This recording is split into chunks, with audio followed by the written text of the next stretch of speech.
And so the beautiful herd is home and ready to be milked. Some will sleep in the barns and some in the corrals, while the dogs keep watch and guard them during the night. You can turn back now, or learn the stuff they don't want you to know.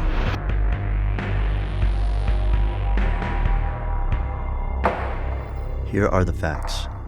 A terrifying force allegedly haunts Puerto Rico, leaving trails of mutilated livestock in its wake.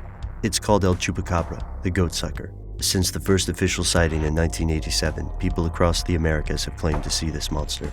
The legend is spread across 2 continents and the Caribbean, but no one's sure what it is. Some say it looks like a hairless coyote or a gigantic reptile, that it moves by hopping like a kangaroo. Its eyes supposedly glow red in the darkness. Some people even claim the monster can fly or become invisible. The story grows more outlandish with each passing year. Most people don't think the Chupacabra is real. A large predator probably couldn't avoid detection for this long. Most cryptozoologists believe the Chupacabra is a hoax. When I visited Puerto Rico, people thought of the Chupacabra as a kind of national mascot, not an actual monster. But others throughout Latin America swear the Chupacabra exists. Cattle mutilations reportedly accompany sightings of the beast. Although the first official reports of Chupacabra attacks came from Puerto Rico, indigenous tribes across South and Central America share ancient legends of similar vampiric creatures. But again, how could such a large creature remain hidden? Some conspiracy theorists admit it couldn't, at least not without help. Here's where it gets crazy. What if the Chupacabra never existed until a few decades ago? A surprisingly large part of Puerto Rico's population believes the Chupacabra is an escaped U.S. experiment. The U.S. Army, they say, created Chupacabras and lost control of the creatures.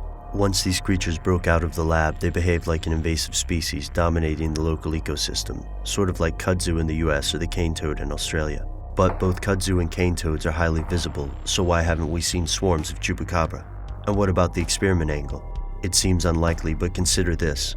The U.S. Army has experimented in Puerto Rico before, testing bombs on some islands and allegedly dosing the population with birth control. And during World War II in the Pacific, the U.S. Army left corpses drained of blood to terrify Japanese soldiers and bolster rumors of a local monster. This proves that the U.S. is capable of hijinks, at least in the realm of psychological warfare. It's understandable that Puerto Rican citizens wouldn't trust the U.S. government. Another group of theorists believe the Chupacabra is an alien. What appears to be a string of attacks is actually some otherworldly scientific expedition. For evidence, these theorists cite the eerie nature of the attacks. They allege that organs and genitalia are often removed with surgical precision and that reports of UFO activity coincide with the attacks. Some researchers think the incidents are related. They believe the Chupacabra is an alien force, and they also believe the US government is trying to catch it. This belief went public several years ago when a journalist in Argentina claimed that several Chupacabra-like creatures were sighted in a local mine, and an armed task force from NASA came to investigate.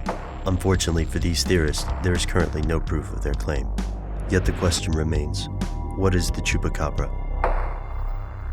Goats are raised in every section of the United States, on large farms, on small farms, and even on suburban lots.